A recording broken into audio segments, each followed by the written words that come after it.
Rev up your engines for the Mid-Michigan Biker Podcast with Big E. Proudly sponsored by Christensen Law, where bikers helping injured bikers is more than just a motto. It's our commitment to the biker community.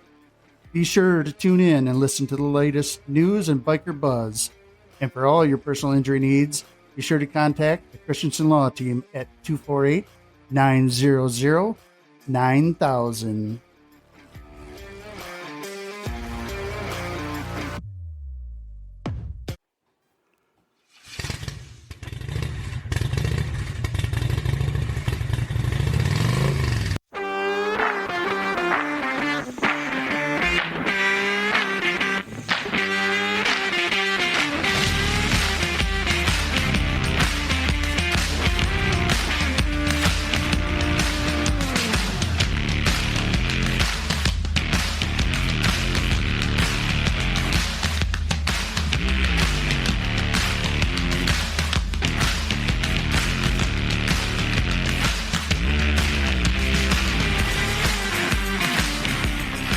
What's up, bikers? It's Big E, and you're listening to the Mid-Michigan Biker Podcast.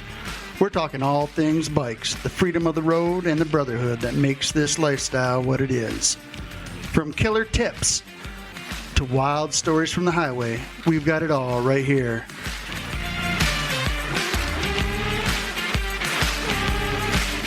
Life is short, bikers, so let's get after it.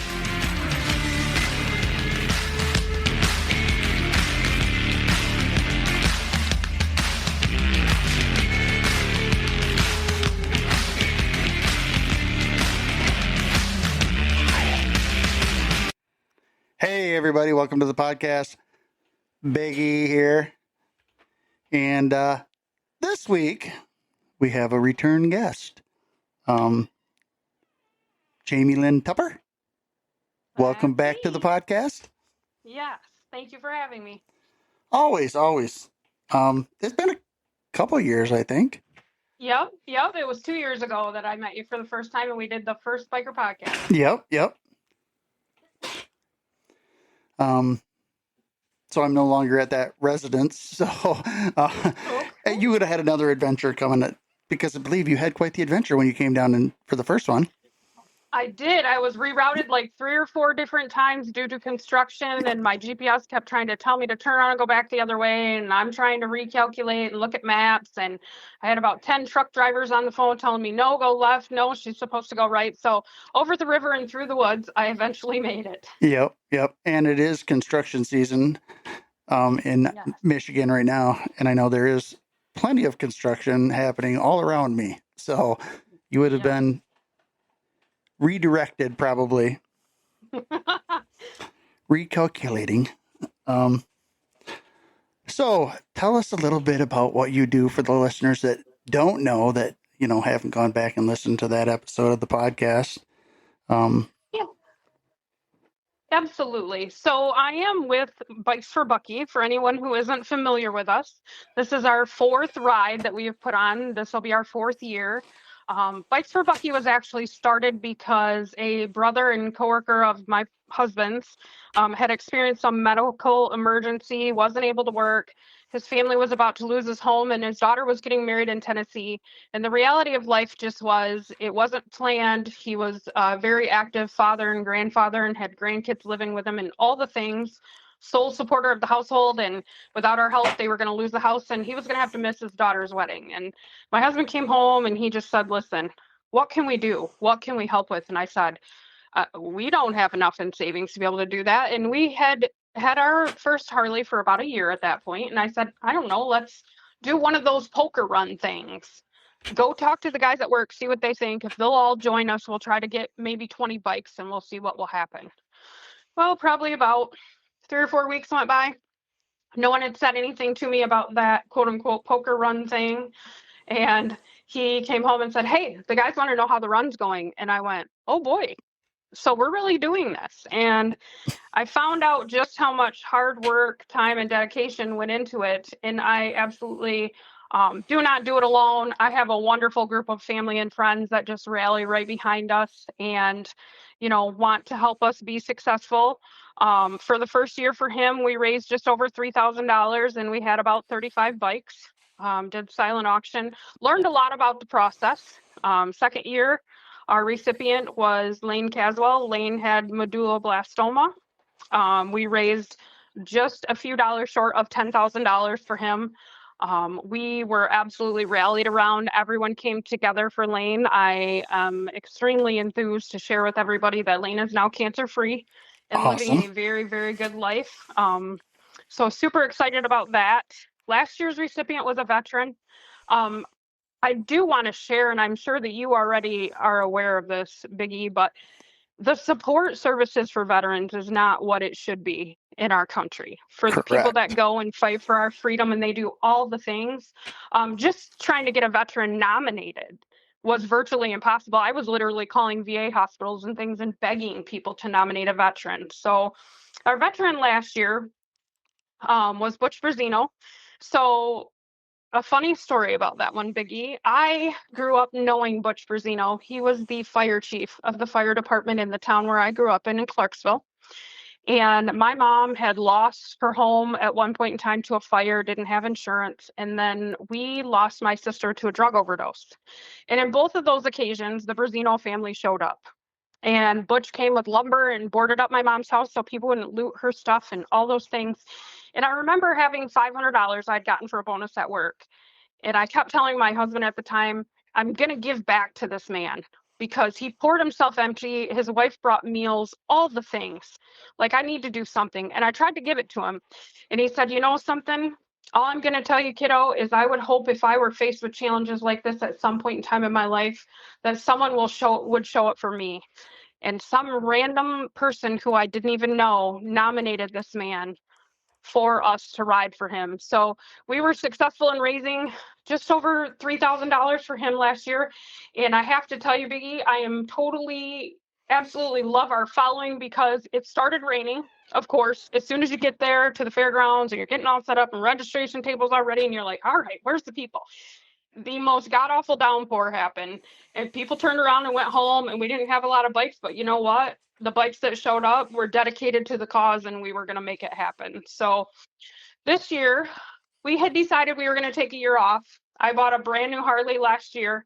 I only got on it 4 or 5 times all year last year, and I thought, I think it would just be a good time to just take a year off and spend some time on my bike myself and make some memories and all the things. And then I went to go meet up with some friends of ours, Casey and Kelly, and we were riding. And I'm part of those scanner pages on Facebook where they pop up emergencies and 911 calls.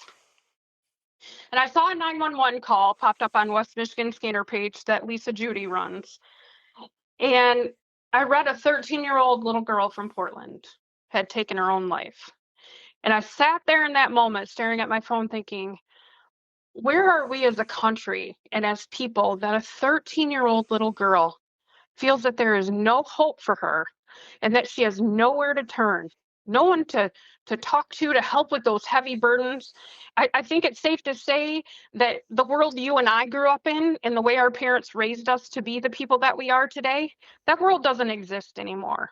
And unfortunately, we can't really prepare our kids for what's out there because we never experienced it. Right. So I watched that whole thing, and I have family and friends around Portland area, and I kept just talking about this. And my friend Kelly's like, James, this is really bothering you. And I said, it is. I can't explain it. I don't sleep at night. I'm thinking about this little girl, and I just want to find her mom and hug her. And I don't know why, but that's what I feel. So I started praying about it, taking it to God and just saying, just be there for that mom, because as a mom, I can't imagine what she's feeling right now. And her dad, what could her siblings feel like? All these questions. And then someone posted who she was and what it was about. And I wrestled with this for about 3 weeks. And my husband gets up very early in the morning, probably about 2:30, 3 o'clock in the morning. And he got up to get ready for work. And I looked at him with tears in my eyes and I said, this isn't one of those crazy moments that your wife just pops up with this random idea, and I just need you to embrace it and love my crazy like you always do, and I need you to get on board. And he said, okay. And he just kind of looked at me Yeah, like, that's can I what have we some do. coffee before we have this conversation? So he was super supportive about it, and I just told him that I had had a dream about Mila and that I felt like we needed to do the ride, and this year was not the year to take a year off. I had watched posts in the community page of the town of Portland. I watched suicide numbers be posted about these young people taking their own life. One mom commented, if anyone has resources, my 9-year-old keeps telling me she wants to die. Well, that hit home for me because we have a 9-year-old. Peyton has experienced some of the most traumatic trauma you could possibly imagine in her 9 years of life. And it hits home for me because Mila was sexual assaulted. And so that led up to her ultimately feeling like there was no way out, and she didn't know how to deal with all those big feelings and emotions. Right. And my bonus daughter, Peyton, has also been sexually assaulted. And so all I kept thinking, Biggie, is that could be my daughter. That could be your daughter. It could be anybody's daughter. And so we all need to come together to send a loud message that I think post-COVID, it's very safe to say, and I'm sure you see it in action on the internet every day, just like I do. People don't know how to just scroll on by something that makes them feel uncomfortable. They Right. become internet tough guy and start bullying people. So this just really kind of hit home for me. I connected to it on several levels, and my team just rallied together, and Bikes for Bucky family just pulled together, and they were like, listen, Jamie, if this is your mission, this is our mission. Let's see what we can do. So we're coming together on June 20th to do a suicide awareness ride from Portland, where she was from, but also to send a message to young people everywhere, not just in Portland, every young person everywhere. They don't fight alone, because if we're not going to fight for our kids, then who's going to? Right. Right. And I know in my current situation, we also have a 9-year-old in the Okay. house, and so yeah, that does hit home pretty hard to think that someone at that age has those kinds of thoughts, and that's just Terrible. yeah. Absolutely terrible. Kids' mental health post-COVID. Everybody is like, you keep saying that like you blame COVID. I want to be clear to everybody. I'm not blaming COVID.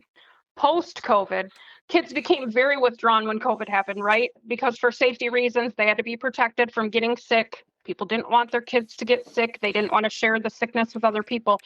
So a lot of kids lost that interaction. And with homeschool numbers being at the high rate that it is right now, those kids aren't getting that one-on-one interaction, right? They're not getting the blessing of drinking from the garden hose and playing underneath of the street lights until our parents are on the porch yelling. But while our parents are on the porch yelling, they know we're okay because Mrs. Johnson down the street's been watching out our front window. That just doesn't exist anymore. And I'm really sad that kids just don't get to know that. And anybody listening to this that has kids in their neighborhood, like, not sounding weird or like a creep or anything, encourage your kids to come out of the house and play with each other and interact with each other. Teach them how to know differences in other people, and teach them that other kids suffer trauma that maybe they don't understand.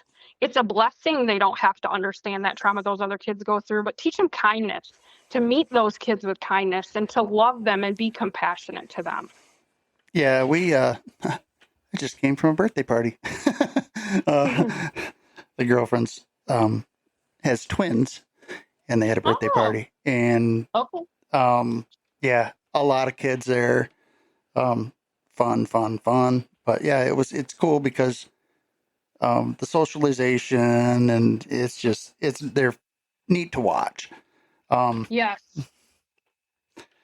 So what is going on with the ride now? You have typical poker run. Yep. So we're gonna do the typical poker run.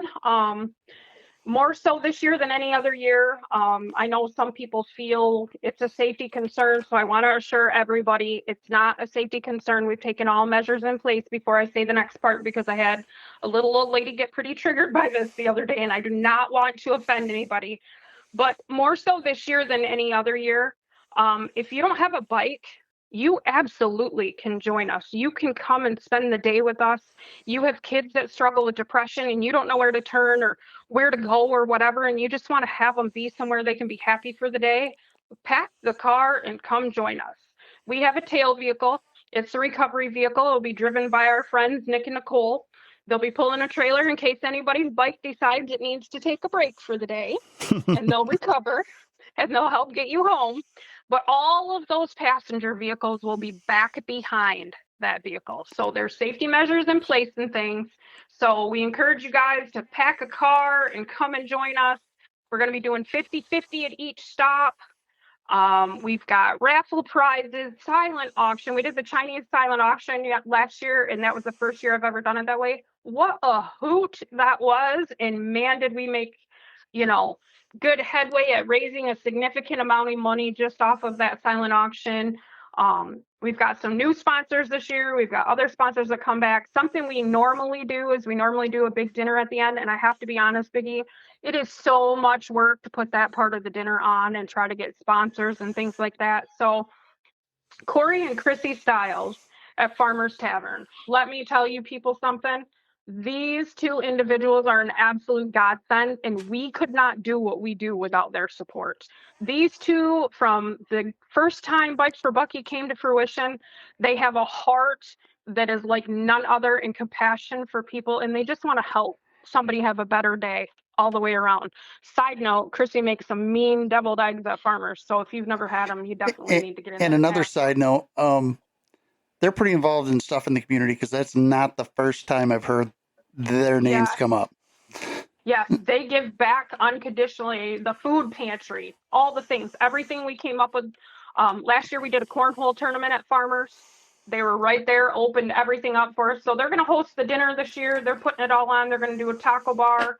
I haven't gotten pricing. That'll be posted to the Bikes for Bucky Facebook page, which is the best place to follow us for the most current information. A portion of the proceeds they're going to give back. So here's how small the world is and how God works in mysterious ways. When I had this idea at 2:30 in the morning, and I told my husband, I waited till normal business hours so I didn't wake anybody up, and I sent Corey a message and asked him if he would be willing to host us since I decided not to take a year off, and he was very happy, him and Christy both, that we decided not to take a year off. But Mila's dad and Corey were best buds growing up. Oh, wow. So this hits home for him. Mila's sister, Michaela, and Corey's daughter, best buds growing up. So, there's so many connections. I meet different people. I was wearing my Bikes for Bucky hoodie one day, and I happened to stop in Portland on the way for a work thing. And this lady just walked up to me and hugged me so tight and said, "The world needs more people like you." And then she walked away sobbing. So, of course, here I am emotionally crying, driving down the road because I don't know who this lady is. But if she ever hears this, it changed my whole outlook on the day, and I was having a rough one. So Wagon Wheel is going to host us for registration, and they have been absolutely wonderful. They're going to serve breakfast pizza for anybody who wants to come get some breakfast pizza. They're opening the doors. They're going to give us access to full menu. What a wonderful bunch of people at Wagon Wheel. I have to tell everybody on here, please support these businesses I'm talking about. We couldn't do what we do without their support, and not a hesitation one. They were like, yes, you can use our parking lot. This is what else we're going to do for you. What else do you need from us? One of their servers randomly called me the other day in the afternoon, and she said, I'm just checking in. Can I do anything? Can I help you make anything? Do you need flyers printed? And it truly is people like that that step up and reach out and want to help that make it possible for us to do what we do. So we usually do the same loop and we kind of go south. This time we decided to change it up and we're going to go to the north and the northeast. So once we leave Wagon Wheel, we're going to go to the Rainbow Inn in Perrington. What a great group of people there. They're super excited we're coming. Perrington's just this cutest little town. So we are challenging everybody listening to this. We want to pack those streets. I want you to be able to ride down through there with a camera going and just take a video for days and show everybody that you can use two wheels to change somebody's life. And then when we leave Perrington, we're going to go to Langsburg, the Tanks Tavern. Also wonderful people. My friend Tabitha, her friend Frank owns Tank's Tavern, and she reached out to Frank, and Frank's like, absolutely, come on over. So we rode the route one day and stopped into Tank's. The girls there were so excited to hear that we were coming. They were doubly excited to hear, Biggie, that we were not popping up with a poker run without letting them know. I will like to add that, because the look on the poor girl's face when we handed her a flyer, she's like, please tell me this is not today. And I'm like, no, Yeah, it's most definitely not today. they tend to appreciate it when you give them a heads up. Yeah. She's like, not gonna lie, I almost passed out. I'm like, it's okay. So we're gonna end at Farmer's Tavern in Mulliken. There will be a little bit of live music. Like I said, we're gonna do the Chinese silent auction setup, 50-50 draw at each stop, some raffle prizes. We will, have things at registration. We've got gift bags to hand out to the kids with things like journals and, little support stickers and temporary tattoos and all the things that I have a whole slew of people listed on Bikes for Bucky that came together to make those happen for me. So it really is looking to be a wonderful day, and I want to break any records I want to break what we did before. When we did Lane's Ride, we had 97 bikes. I want to go more than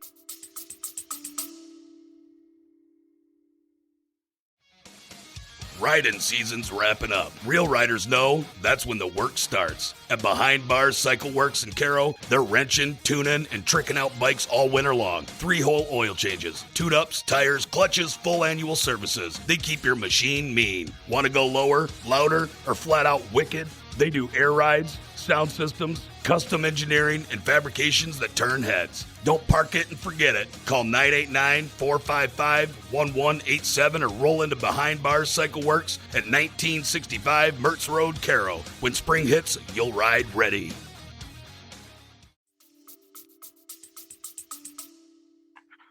And this is June 20th, correct? It is. So it's Father's Day weekend. Okay. Now, Yep. I'm going to throw this at you. So it just so happens that weekend we do the guys in our riding club do what we call the Wild Hogs weekend. Okay. And we start on Thursday, and we're going to go up to like Alpena, I think, is where we're staying Thursday night. Okay. And then Friday, we're going to go down, and I think we're ending up in Bad Axe. Okay. And Saturday, we're meandering around and headed towards this side of the state. But maybe, since we're just kind of doing audibles, I'm going to talk to the guys and get me kind of your run locations, and it'd be cool if we could meet up and help out a little bit. I would love it if you guys could join us, even if you can't be there at the beginning of the ride. Just pop in with us at one of the stops. I'll make sure you got a flyer and you know where we're at, and Right. I'll keep in communication with you throughout the day too. Yeah, that'd be cool. Like, so we're looking for fun stuff to do, and what a great cause. And I mean, another kind of small world situation that just, it just makes it all the more cooler. Absolutely. Absolutely. I think also the other thing that I'm hoping that everyone will get from this is kids are going to see that adults care. They feel like we're too busy.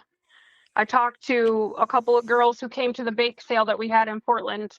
We always do the bake sale every year. I had a lady just randomly suggest it to me one year when I was asking for donations at a beauty parlor. And she said, Miss Jamie, can I ask you a question? Why don't y'all do a bake sale? And I said, a bake sale? She said, yeah, like when we were back in Girl Scouts and things like that, and our moms needed to raise money and we couldn't figure out how we were going to do it because our household was a one-income household. And I said, yes, ma'am.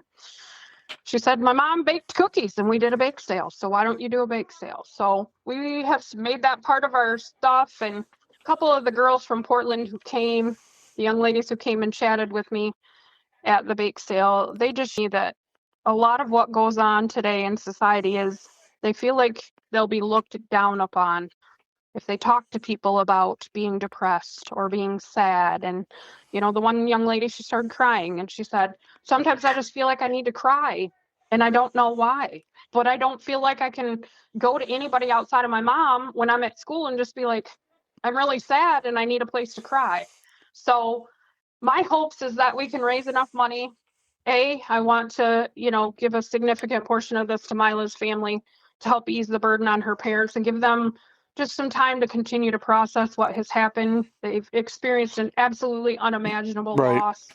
And I just want to try to ease that burden a little bit. But we're going to give a portion to Portland Public Schools, to the high school specifically, to try to get some mental health resources in there for children. I would challenge every pastor in the Portland community.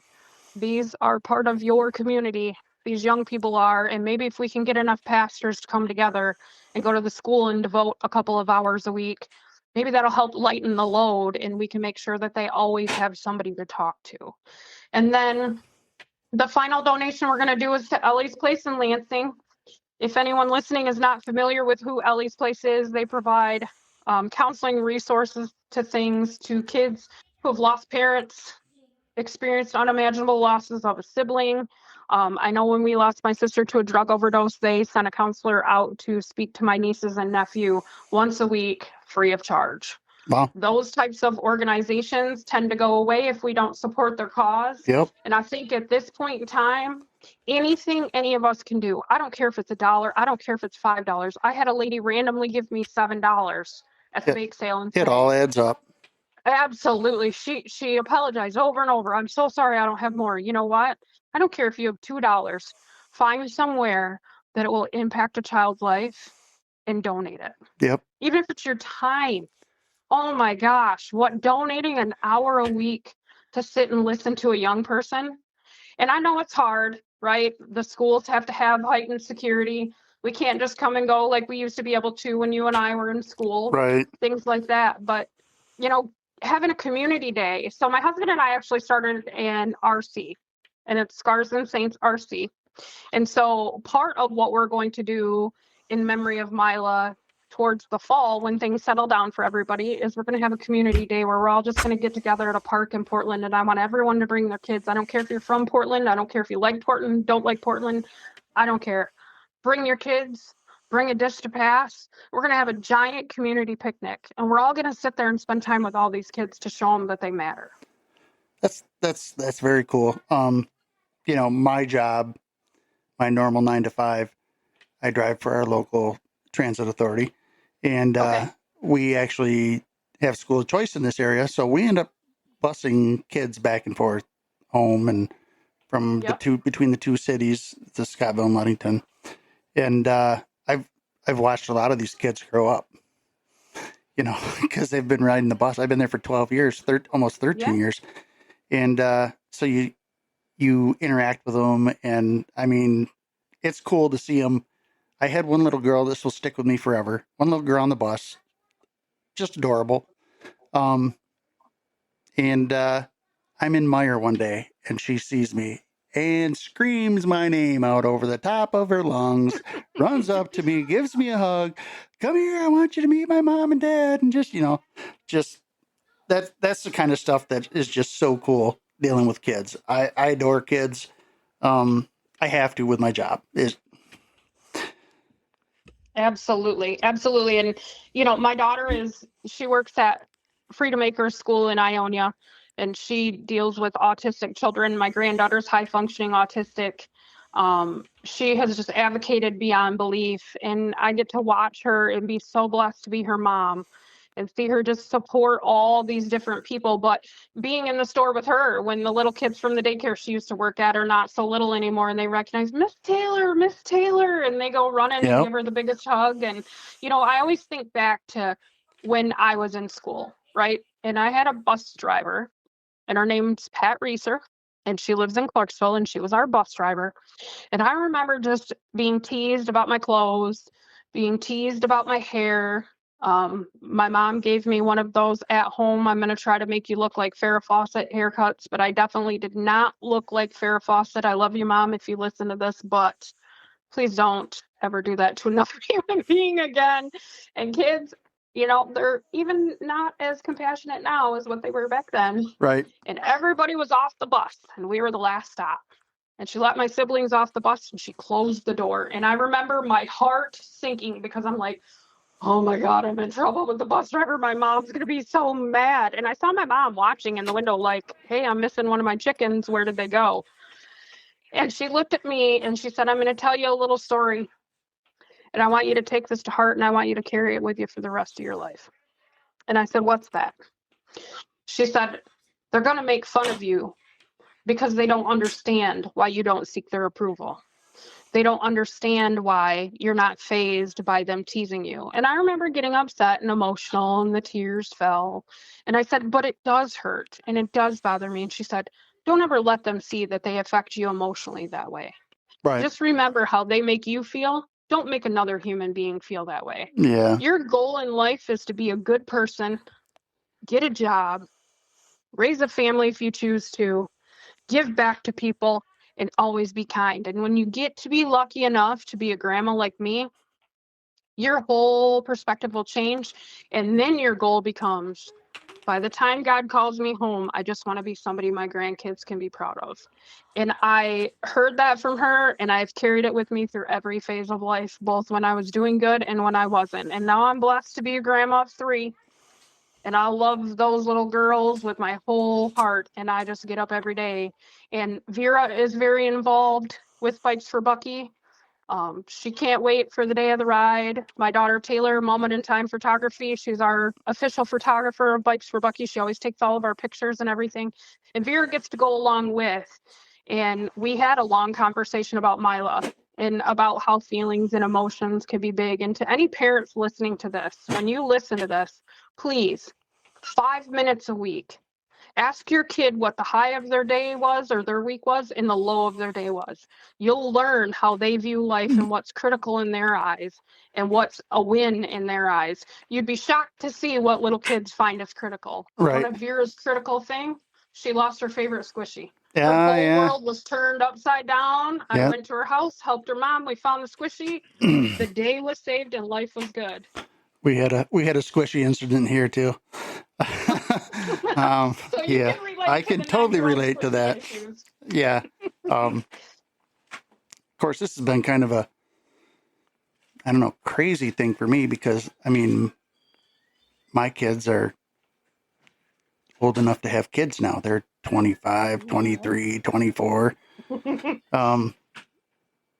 So now I'm thrust back into dealing with smaller children and it's been kind of an eye opener just because Yes. the times they have changed. And, but yeah, I mean, every day I talk to, how was your day? What was, blah, blah, blah. Just Yep. interact with them. And me and the kids usually have some pretty interesting conversations. I learned a lot about what goes on at school, and Vera had her first boyfriend for Valentine's Day this year, and she came over. She wanted to go do something in the other room. I think she wanted to play with clay or Play-Doh or something. And I said, hey, I need to ask you a question. She gets all rosy in the cheeks and gets all embarrassed. And she said, Mimi, I don't want to talk to you about that. And I said, do you have a boyfriend? Oh my gosh, Mimi, my mom told you he got me flowers and a teddy bear and a bracelet for Valentine's Day. Oh boy. And I said, yes, I did. I said, well, did he get the other little girls anything? Because I was trying to figure out, did he buy for all the little girls in the Right. classroom Just or her. did he just Yeah. buy for her? And he definitely just bought for her. And she said, Nice. That's but he sweet. had bought for this girl and this girl and this girl before. And she turns around with the most sweet little innocent smile on her face and looked at her papa and said, so basically, Papa, he's got experience. We both died. The minute she left the room, we The stuff she died says laughing. kids say the darndest things. It's just freaking hilarious. They do. Yep. All right, so let's plug it again. Bikes for Bucky, June 20th. Kickstands up at Kickstands up at 11 sharp. So registration's from 9 to 10:30. Kickstands up at 11 sharp. and we're registering at The Wagon Wheel, 7888 East Grand River Avenue in Portland. All right. And we have a wonderful day planned, it sounds like. All right. So we got Moment in Time Photography, Cruise and Shine Bike Detail, JRF Specialties, Optimum Property Maintenance, Whitney Services, Pam's Pantry, Donnie and Dawn Harris, Van Gogh Tattoo, Kingdom Tattoo, Mind's Eye Tattoo, Ryan Hort, Capital Harley, Auto Revive USA, Eaton County Sewing and Embroidery, and I do not want to forget our final stop, Farmers Tavern. Corey and Chrissy, when you guys listen to this, we couldn't do this without you. Yeah. Awesome. Sounds like you have great support. Farmers Tavern, like I said, I've been reading and hearing about them. They're very involved. They very, very, very much are. God definitely gave those two people a heart, and it took them a long road to find each other, but I'm proud to call them family, and I'm glad that they did. That's awesome. All right. Well, there you go, bikers. Get out there and ride, and be sure to hit the Bikes for Bucky poker run on June 20th. And somewhere along the line, I am going to try to meet up. So, all right. And I'm going to be running video that weekend, so Woo-hoo. look out. Yeah, buddy. All right, bikers, that's all we got for today. Get out there and ride. Harley is adding his 2 cents in the background.